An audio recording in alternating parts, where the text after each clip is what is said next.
Guys, nakita nyo to? Electrical tape at saka coil. So, alam nyo ba kung anong gagawin ko nito? So, ito, may ginupit-gupit ako dito. Oh, yan. May ginupit-gupit ako. Ayun, di naman ako eksperto, pero may napanood ako sa YouTube na electrical tape plus oil nakakasave daw ng kuryente.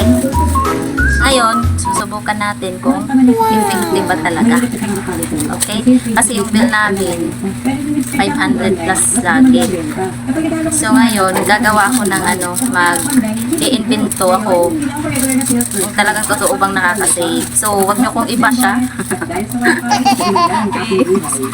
Try ko lang to kung effective o hindi. Kung effective, update ko kayo kung magkano yung next bill namin sa susunod na buwan. Diba? So, ito lang yung ko, lalagyan ito. Yan.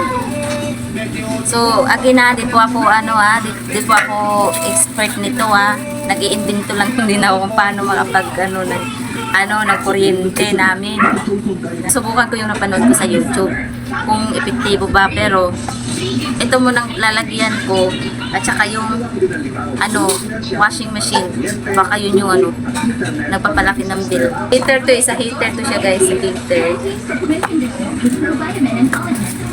Ito lang naman ang gagawin ko. Ayan, i-roll ko lang siya ganyan. Yan. So, di po. Paalala ko lang sa inyo, di po ako magaling panood ko lang to sa YouTube. Yan. Gagayahin ko lang talaga yung ginawa niya kung totoo bang effective. Kung sino yung nakatry nito, comment na lang at sabihin mo kung ano yung resulta sa ginawa mo, ganun.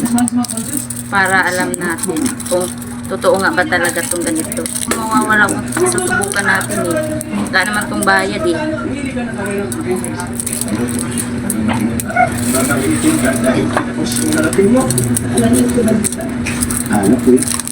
Ginawa nila, bumaba naman daw yung nila, bill.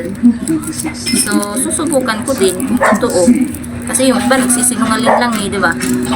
Hindi natin malalaman kung talaga bang totoo o hindi kapag hindi natin sinubukan, di ba? So wag po kayong mangbash na sabihin nyo na ay, gawa na naman to ng Yung iba nga hanggang dito lang, may size pa, pero ang gagawin ko, ibuo ko dito hanggang dyan. So ang magagastos nyo lang guys is yung lang, yung foil at saka electrical tape lang. Kung gusto nyo pero basta babalitaan ko kayo next month pagka yung bill na bumaba. Sasabi ko sa iyo kung effective o hindi. Abangan nyo.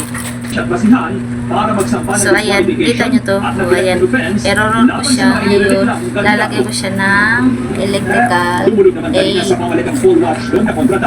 Para gustuin ang isang part of this group. Sa kanilang paniwala, hindi tunay na kumakatawan sa isang sektor.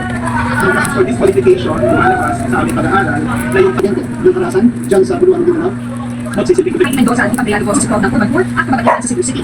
Nag-house-house ng naman sa Club sa Cavite ang umaga ng World Number 73 na si Ayala bilang number 1 seed sa K4th season.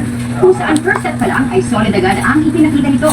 Malalakas ang kanyang follow at naka-adjust sa K4th. Nabalot ko na guys. Open. Thank you for watching. Bye!